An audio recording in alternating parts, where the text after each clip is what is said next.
की जो dry cleaner की शॉप होती है, या ये बोलो हमारे इंडियन अकॉर्डिंग की धोबी की शॉप। नीले अंबर पे चांद बुड्ढे दादाजी आ रहे हैं, तो बहुत सारी कॉम्बिनीज है। मैंने देखा अपने फ्रूट्स को ड्राई करने के लिए रखा हुआ है। स्नोफॉल शुरू हो जाएगा और सोसाइटी में अगर घर लेते हैं तो ये शिनकासन का ट्रैक है। ये भी अगर आप देखोगे तो ये बहुत ओल्ड पीपल है। Dry clean down jumper ではないですか?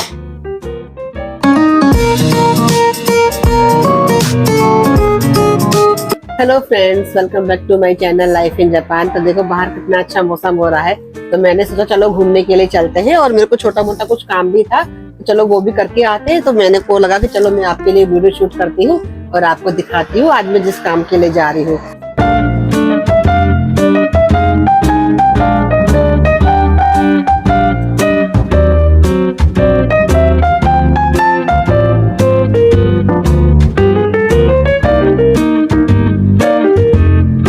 मौसम कितना अच्छा हो रहा है, देखो आप देख रहे हो ऑरेंज पत्तियां। पहले पूरी पत्तियां ग्रीन थी और अब देखो ऑरेंज। तो सड़क पर चलते जाओगे तो पूरी पत्तियां फैली हुई होती है, कहीं पे लाल पत्तियां होती है, कहीं ऑरेंज पत्तियां होती है।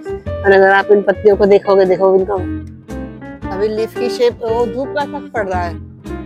देखो आप इस वाले में ये लीफ की शेप है, पूरी ग्रीन पत्ती रेड हो गई है। तो ये है यहाँ का नजारा, खूबसूरत नजारा। और ये सामने फैमिली मार्ट, उधर 7-Eleven, और ये देखो आप।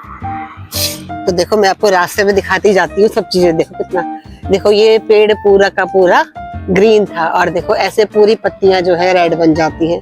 तो आज का ब्लॉग कोई ऑटम ब्लॉग नहीं है, ऑटम ब्लॉग मैं दे चुकी हूँ। बस मैं आज आपको दिखाऊंगी कि आज मैं यहाँ पर जापान की जो ड्राई क्लीनर की शॉप होती है, या ये बोलो हमारे इंडियन अकॉर्डिंग की धोबी की शॉप कैसी होती है, वो मैं आपको दिखाऊंगी। तो मैं आपको रास्ते के व्यू भी दिखाती जा रही हूँ। तो चलो बने रहिए मेरे साथ इस वीडियो में। तो बहुत ही खूबसूरत नजारा है। जापान का सिर्फ जो समर टाइम है वो थोड़ा सा मुश्किल है। हम इंडियंस के लिए तो मुश्किल नहीं है, क्योंकि हम इंडियन को गर्मी सहने की हैबिट होती है। और पर यहाँ पे गर्मी बहुत ज्यादा पड़ती है, आप एसी बिना रह सकते नहीं हो, क्योंकि यहाँ पंखे तो होते ही नहीं है। तो बस आज मौसम देखो आप, नीले नीले अंबर पे चांद जब छाए। देखो पूरा, मुझे गाना भी नहीं आता फिर भी गा रही हूँ। तो देखो पूरा नीला नीला आसमान और सफेद सफेद रुई जैसी बादल, और ये ऑटम वाली लीफ। तो ये है यहाँ का मौसम। एक चीज और दिखाती हूँ, सामने आप देख रहे हैं एक ये देखो, ये पूरा, पहले तो ये देखो कि देखो पूरी पत्तियां जो है ये रेड हुई पड़ी है। और सामने आप देखिए ऑटम है, देखो कहीं पीली है कहीं पे रेड है। और ये सामने देख रहे हो आप, ये बुड्ढे दादाजी आ रहे हैं। तो मैंने आपको पहले भी ऑटम के उसमें दिखाया था कि यहाँ के जो बुजुर्ग लोग होते हैं ना, ये भी पूरे टाइम घूमते रहते हैं, फिरते रहते हैं। तो उससे क्या होता है, इनकी हेल्थ अच्छी बनी हुई रहती है। ये देखो ये वाले में ऑरेंज लीफ है ना। तो ये व्लॉग ऑटम का नहीं है, लेकिन मैं सड़क पे जा रही हूँ तो मैं आपको दिखाती भी जा रही हूँ। और ये इनके दादाजी हैं, कनिचिवा। ये घूम रहे हैं देखो दादाजी। और ये पूरी रोड जो है ट्रैक करने के, मतलब घूमने के लिए बनी हुई है। और ये देखो ये परसिमन फ्रूट है, कितना सुंदर लग रहा है।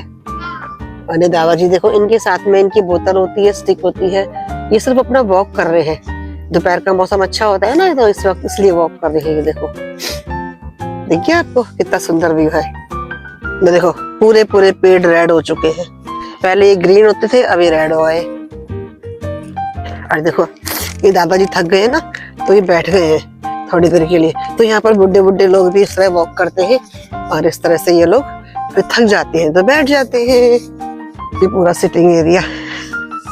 तो अभी ये जो दिख रहे हैं ना खेत आपको, ये पहले ना इसमें भी चावल उगे हुए थे, और अभी 15-20 दिन पहले इनमें हार्वेस्टिंग हुई है। तो जैसे हमारे इंडिया वाले खेत होते हैं, सेम वैसे के वैसे ही है कि चावल उगाए या गेहूं उगाए, फिर उनका हार्वेस्टिंग हो गया। तो चलो मैं आपको रास्ते में जो जो भी चीज दिख रही है वो भी दिखाती जा रही हूँ, और अपना काम भी करते जा रहे हैं। तो आज मैं कहाँ जा रही हूँ, अपनी ड्राई क्लीन की शॉप पे। जापान की ड्राई क्लीन की शॉप कैसे होती है, किस तरह सर्विस लेते हैं, वो सब मैं आपको दिखाऊंगी। रेड लाइट हो रही है मेरी अभी, तो थोड़ा हम वेट करेंगे। ये देखो इस समय दोपहर का 1 बजे का टाइम है ना, तो लंच टाइम चल रहा है। तो ये सामने जो है ना, ये होटल है। तो यहाँ पर इस समय खाना खाने के लिए लोग आए हुए हैं। और ये लॉसन है। तो मेरे घर के पास बहुत सारी कॉम्बिनीज है, मैंने दिखाया था आपको 7-Eleven है, फैमिली मार्ट है, और ये लॉसन है। ये बड़ी फेमस कंपनी है। और ये मेरी ग्रीन लाइट हो गई है, तो चलो चलते हैं। आपको पता ही है कि जापान के अंदर 7-Eleven, लॉसन, फैमिली मार्ट जो भी है, कॉम्बिनी बहुत फेमस है। इन पे 24 आवर ये ओपन रहता है। और इसमें क्या होता है कि आपको कुछ भी खाना हो पीना हो तुरंत लो और खा लो, अगर आप नॉनवेज खाने वाले पर्सन है तो ये लॉसन है। तो चलो लेट्स गो विद मी। देखो मैं जा रही थी अभी सड़क पर, तो मैं एक चीज और दिखाती हूँ। तो ये किसी ने अपने, जैसे परसिमन फ्रूट है, मैंने बताया ना आपको, तो ये बेरीज और परसिमन है, इन्होंने अपने फ्रूट्स को ड्राई करने के लिए रखा हुआ है। और ये जो है इनका घर है, और ये इनके कोई पता नहीं कौन से बेरीज हैं, और ये परसिमन फ्रूट है। परसिमन की शेप अलग अलग होती है, तो इन्होंने अपने फ्रूट्स को ड्राई करने के लिए रखा हुआ है। तो चलो रास्ते में जो भी सीन दिखता जा रहा है वो मैं कैप्चर करती जा रही हूँ, आपको दिखाती जा रही हूँ जापान के बारे में, जापान के कल्चर के बारे में। तो अगर आपको मेरी वीडियो अच्छी लगती रहती है तो प्लीज लाइक जरूर करें, कमेंट जरूर करें, जिससे मैं आपके लिए और अच्छी अच्छी वीडियो बनाती रहूं। तो देखो ये कॉलोनी का आसपास का सीन है। मौसम तो खूबसूरत हो ही रहा है आज। हाँ ठंडा मौसम है, तो मैंने विंटर कपड़े पहने हुए आज। और ये यहाँ के बड़े खूब सुंदर सुंदर से घर बने हुए हैं। ये देखो छोटे छोटे घर है, किसी के बड़े बड़े घर है, वो नए घर है, किसी के पुराने घर है। ये देखो पेड़ों में बेरीज लगी हुई हैं। ये जो पेड़ अभी आपको दिख रहे हैं ना हरे हरे, ये सिर्फ 1 महीने की और है बस, क्योंकि 1 महीने के बाद यहाँ पर स्नोफॉल शुरू हो जाएगा और फिर यहाँ पर ये पेड़ सब झाड़ बन जाएंगे। ये घर, ये तो देखो मैं कुछ और दिखाती हूँ। जैसे ये वाले घर बने हुए ना, ये तो इंडिपेंडेंट घर है ना, और ये भी इंडिपेंडेंट घर है। और पर इस तरह की जो बिल्डिंग बनी हुई होती है ना, ये वाली बिल्डिंग जो बनी हुई है, ये जो फ्लैट सिस्टम है। पर ये वाले जो फ्लैट होते हैं ना, इनका रेट जो होता है, जैसे मान लो ये वाले फ्लैट, ये भी फ्लैट बने हुए हैं, ऊपर भी है नीचे भी है, पर इन फ्लैट और इस जो ये वाले फ्लैट्स है, इनके फ्लैटों में रेट में अंतर होता है। मैं आपको दोबारा दिखाती हूँ। अभी पेड़ों से ढके हुए, तो जो ये वाले फ्लैट्स है ना, इनके जो रेट है ये कम होते हैं। यहाँ जापान में क्या होता है कि जब आप मकान किराए पे लेते हो तो आपको पहले, जैसे हमारे इंडिया में क्या होता है कि किसी एरिया में तो कोई जरूरी नहीं है आपको सिक्योरिटी मनी देनी है या नहीं देनी, गुड़गांव या मेट्रो सिटी होती है वहां देनी होती है। पहले तो आप इसका व्यू देखो, आप इस वाली सोसाइटी का भी देखो, आप इस वाली सोसाइटी का भी अगर आप व्यू देखेंगे तो इसमें देखो कितना सुंदर ऑटम चल रहा है। इसमें भी देखो रेड और ये पीले रंग के। तो मैं आपको बता रही थी, जैसे ये वाली सोसाइटी है ना, इस तरह की सोसाइटी में अगर घर लेते हैं तो इनमें सिक्योरिटी मनी नहीं देनी पड़ती है और ना ही की मनी देनी पड़ती है। जापान में क्या होता है, जब घर लेते हैं तो आपको सिक्योरिटी मनी के साथ साथ की मनी भी देनी पड़ती है, मतलब और जो ब्रोकर होता है उसको भी पेमेंट करना, तो 3 जनों को पेमेंट करना होता है। पर अपने इंडिया में ऐसा नहीं होता, कहीं पर तो इंडिया में सिक्योरिटी भी नहीं देनी होती, कहीं भी देनी होती है। तो अगर जापान में हम रहने वाले होते हैं ना, तो जापान में अगर आप इस तरह के घर लेंगे तो इनमें आपको क्या फायदा होता है, इनमें न की मनी देनी पड़ती है न सिक्योरिटी मनी देनी पड़ती है, सिर्फ रेंट देना पड़ता है। और सारे रास्ते के व्यू दिखाती जा रही हूँ। तो सोसाइटी में इनमें पार्क भी बना होता है, सब कुछ बना होता है, लेकिन हाँ थोड़ा सा अंदर की फैसिलिटी मतलब क्वालिटी में फर्क पड़ जाता है। जैसे कि हम जो अच्छे मकान होंगे उनके बाथरूम वगैरह उस साफ से होंगे और इनके थोड़े से वैसे होंगे। और आप ये वेंडिंग मशीन है, आप जापान के बारे में तो जानते ही हैं कि जैसे जगह जगह हर कॉलोनी के अंदर वेंडिंग मशीन लगी हुई होती है। तो अगर आपको कुछ भी खाना पीने की चीज अगर प्यास लगाती है तो कोल्ड ड्रिंक लो, पानी लो, कुछ भी लो, वो आप निकाल के पी सकते हैं यहाँ से। तो जापान में ये फायदा होता है। हमारे इंडिया में क्या होता है कि अगर हमें पानी की प्यास लगती है तो हमें किसी शॉप पे जाना पड़ता है और पानी की बोतल लेनी पड़ती है, पर जापान में शॉप तो होती नहीं है इस तरह। तो फिर क्या होता है, इस तरफ जो ये वेंडिंग मशीन लगी हुई होती है उन पे जाइए और अपना कॉइन डालिए और इस तरह से पानी पीजिए। ये शिनकानसेन का ट्रैक है, मेरा रूट मेनली यही वाला होता है। और देखो अगर आप देखेंगे यहाँ पर कोई वो नहीं होता, सिर्फ ये ऑटोमेटिक गेट लगा होता है। जैसे ही ट्रेन आएगी और ये एरोप्लेन टन टन टन टन टन बोलना शुरू हो जाएगा। और देखो ये बुढ़ी आंटी भी आ रही है सामने से। और इस तरह से ये पूरा रेलवे ट्रैक है, इसमें शिनकानसेन आती है और ऑटोमेटिक बेल बजना शुरू हो जाती है। जैसे ही आती है सेकंड्स के अंदर गेट खुलेगा और सेकंड के अंदर ही गेट बंद हो जाएगा।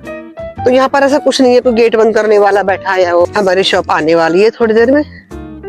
और यहाँ पर अगर आप देखेंगे, देखो ये भी बुजुर्ग आंटी है। जापान में क्या होता है, सब जगह बुजुर्ग लोग दिखाई देते हैं। और ऑटम चल ही रहा है, पर इस वक्त फिर क्या होता है, विंटर के समय में रोज का टाइम आ जाता है यहाँ पर। तो ये देखो pink pink pink pink rose. इस वक्त सब पेड़ झड़ जाएंगे, लेकिन ये रोज के जो पेड़ हैं वो बने रहेंगे। तो ये कॉलोनी का व्यू है। और अगर आप कॉलोनी को पूरा देखोगे तो कोई नहीं मिलेगा सड़क पर आपको, पिन ड्रॉप साइलेंस, न कोई हाँ हू हू होती है, न कोई बोलने वाला होता है। हमारे इंडिया की कॉलोनी इतनी अच्छी होती है। देखो ये भी पेड़ है, ये भी रेड हो रहा है, हर कोई किसी से बोल रहा होता है, हर कोई किसी से बातें कर रहा होता है, तो मजा ही अलग होता है। हाँ पर यहाँ का चीज अलग है, यहाँ पर फूल ही फूल दिखेंगे। देखो ये सनफ्लावर फूल है, ये शनील वाले हैं। और इस वक्त क्या है, रोज का टाइम आ गया। और ये ट्रेडिशनल घर है पूरा का पूरा, बहुत पुराना घर है। ये देखो ये वाले लीफ पेड़ अगर देखोगे ना तो ये कॉलोनी का एरिया है। पेड़ और दिखाती हूँ आपको, देखो कितना खूबसूरत पेड़ है ये। पहले पूरा ग्रीन था और अब ये पूरा रेड ऑरेंज हो गया। ये है ना डेकोरेटिव प्लांट है। ये जो लेडीज साइकिल चला के अपना काम कर रही है और ये कम से कम 60-70 ईयर ओल्ड लेडी है। तो यहाँ पर क्या होता है, अधिकतर लोग सब अपना काम साइकिल पर ही करते हैं, बुजुर्ग लोग जो होते हैं, और इसीलिए ही इनकी लाइफ जो होती है काफी लंबी होती है। ये भी अगर आप देखोगे तो ये बहुत ओल्ड पीपल हैं। देखो ये साइकिल, तो यहाँ पर जो होते हैं ना अपना बेसिक काम जो होता है लोग साइकिल से ही करते हैं।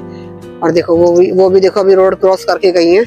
और ये कम से कम 70 ईयर ओल्ड लेडी है जो साइकिल से जा रही है मार्केट। जैसे मैं मार्केट जा रही हूँ सेम ऐसे ही जा रही है। जब तक ये ग्रीन नहीं होगी, देखो ये जेब्रा क्रॉसिंग है। यहाँ पर हर चीज सिस्टमेटिक होती है। अगर ऐसा नहीं है कि देखो रोड खाली है, ये भी रोड खाली है, पर ऐसा नहीं है कि मैं फटाफट चले जाऊं, नहीं। मेरा जब ये ग्रीन सिग्नल होगा मैं तभी जाऊंगी, चाहे कितनी भी रोड खाली हो। ऐसा नहीं है कि आप रूल ब्रेक करके चले जाओ, नहीं। अब देखो मेरा ग्रीन हो गया ना, अब मैं जाऊंगी। ये देखो ये दूसरा 7-Eleven है। जापान में यहाँ पर क्या है, हर मतलब 4-5 किलोमीटर की रेंज में आपको एक 7-Eleven मिल जाएगा। ये एक गाड़ी की शॉप है, सेकंड हैंड गाड़ियां मिलती है ना। तो देखो ये गाड़ियां खड़ी हुई हैं। ये सेकंड हैंड जो गाड़ी आपको बताया है ना, ये सब इतनी नई नई होती है। मतलब ऐसा नहीं सेकंड हैंड है ये तो खराब होगी, नहीं। बस ये 1-2 साल चली हुई होती है और उसके बाद सब लोग नई नई गाड़ियां खरीदते रहते हैं। और ये घर है देखो आसपास का, कितना सुंदर घर बना हुआ है ये वाला। ये गाड़ियां खड़ी हुई है और देखो ये बाहर बैठने का बना रखा है। ये आसपास का व्यू है। ये भी देखो फ्लैट है। अभी आपको मैं बता रही थी ना फ्लैट के बारे में। तो जैसे एक तरह के फ्लैट तो ये वाले हैं, नीचे भी घर बने, ऊपर भी घर बने। तो इन वाले घरों की कॉस्ट ज्यादा होती है। इनमें आपको जो ओनर होता है उसको की मनी देनी पड़ती है और सिक्योरिटी मनी देनी पड़ती है, प्लस प्रॉपर्टी डीलर को उसका ब्रोकिंग वाला चार्ज देना पड़ता है। और जो मैंने अभी दूसरे घर दिखाए थे उनमें क्या होता है, ओनली आपको रेंट देना पड़ता है। ऐसा कुछ भी नहीं है कि आप की मनी दो, सिक्योरिटी मनी दो। तो अपने अपने बजट के अकॉर्डिंग लोग घर को लेते हैं यहाँ पर। ये वाली जो कॉलोनी है ना, ये बहुत ही रॉयल मतलब रिहायशी कॉलोनियों में आती है। देखो इस वक्त एक चीज और दिखाती हूँ मैं आपको कि इस वक्त गाड़ियां देखो यहाँ भी रुकी हुई हैं और यहाँ भी रुकी हुई है। ये क्यों रुकी हुई है, क्योंकि सामने से देखो साइकिल वाला आ रहा है। तो इन सब गाड़ी वालों ने जो प्रायोरिटी किसको दी, साइकिल वाले को दी।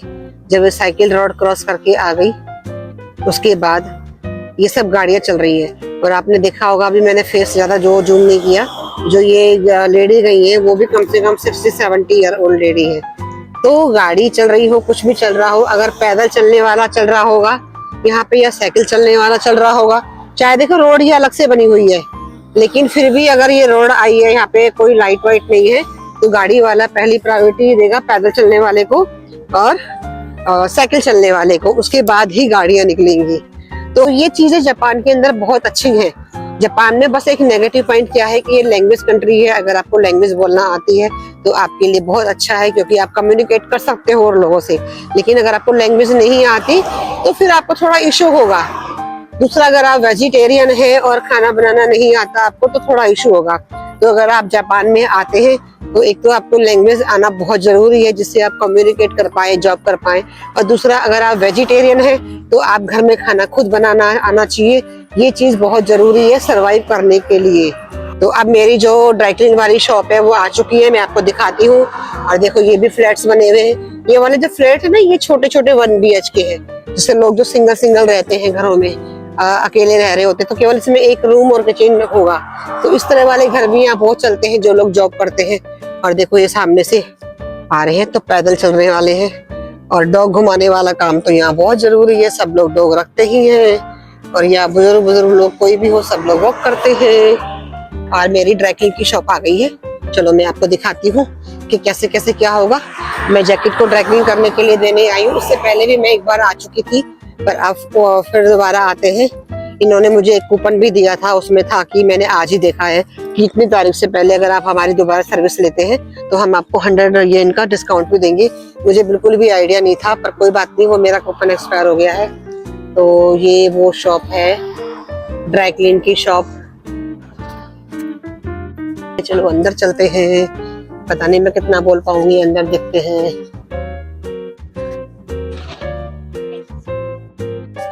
हाय konnichiwa. Dry clean 店のカード持ってますか？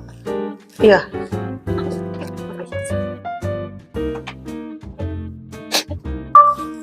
dry clean ドライクリーン。 या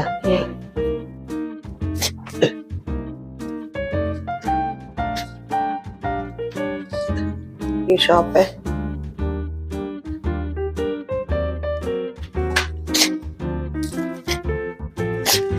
了解でお預かりしていいですか？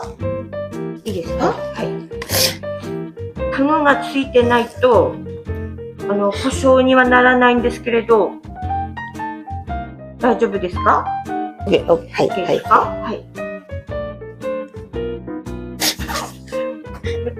ダウンジャンバーではないですか？ यह आप मुझे ड्राई क्लीन करके कब तक दे देंगे? ドライクリーニング後、いつ渡されますか？ 11月14日でどうです ओके か？ हाय हाय हाय हाय ओके ओके ओके ओके हाय हाय 5時。 हाय हाय इसका क्या चार्ज है?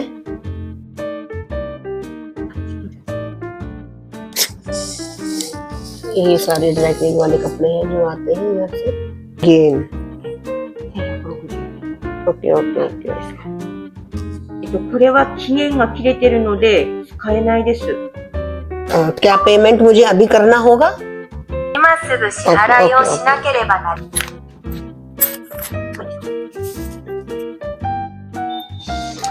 11月14日の okay okay okay okay こちらでお預かりします。あとは OK です。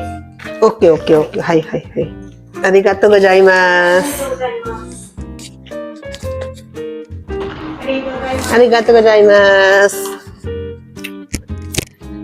तो इस तरह से मैं ड्राई क्लीन वाली शॉप पर आई थी, मैंने अपनी सेवा ले ली है, उनसे सर्विस ले ली है। तो इन्होंने एक जो ड्राई क्लीन का जो मेरे को पेमेंट बताया है वो 1200 येन बताया है, यानी इंडियन करेंसी में समथिंग 800 के आसपास है। थोड़ा कॉस्टली तो है, पर क्या कर सकते हैं, आप जिस कंट्री में रह रहे हो उस कंट्री के अकॉर्डिंग चलना पड़ता है। तो कैसी लगी आपको मेरी ये वाली वीडियो, जिसमें मैंने आपको जापान के धोबी या जापान की ड्राई क्लीन की शॉप दिखाई है। तो अगर आपको मेरी ये वीडियो अच्छी लगी है तो प्लीज लाइक करें, सब्सक्राइब करें, कमेंट करें। मिलते हैं अगली वीडियो में। Bye bye, Radhe Radhe, konnichiwa.